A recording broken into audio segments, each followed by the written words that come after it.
හෙළ සිනමාවේ නිලි රැජිනිය මාලනී ෆොන්සේකාගේ හදිසි අභාවයත් එක්ක ගොඩක් දෙනෙක්ගේ අවධානය යොමු වුණු චරිතයක් තමයි චන්දික නානායක්කාර. මාලනී මරණාසන්න මොහොතේ චන්දිකට පැමිණ ඇයව තුරුළු කරගන්නා ලෙස පැවසූ බවට පැතිර ගිය පුවතේ සත්‍ය අසත්‍යතාවය ගැන චන්දික කියූ කතාවයි මේ. අවසන් දින කිහිපේ ඇය සිටියේ දැඩි අසනීප තත්ත්වයෙන්.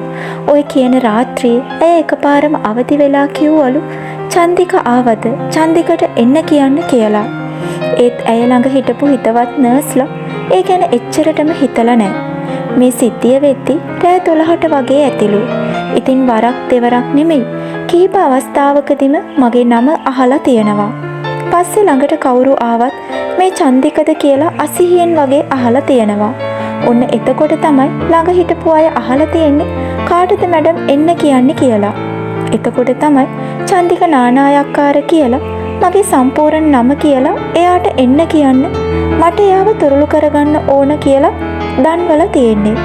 ඒත් පහුවෙනිදා එළිවෙනතුරු මේ අය ඒ ගැන වැඩි හිතලා නැහැ. උදේ තමයි ඒ ළඟ හිටපු නර්ස්ලා චාන්දනී කියන මිස්ටර් මේ ගැන කියලා තියෙන්නේ. ඇය ඒ පාර කලබල වෙලා බැලුවේ.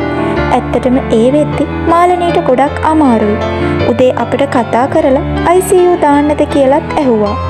ඒත් පස්සේ තමයි ඒ දවසේ රෑ සී එන්නෙම නැතුව නැති උනේ. මං හිතනවා අර මාව හෙව්වේ අවසන් වතාවට හරි මාව බලන්න ඕන කියන සිතුවිල්ල ආපු නිසා වෙන්න ඇති. ඇත්තටම මේ දේ මමත් හුඟක් සංවේදී වුණා.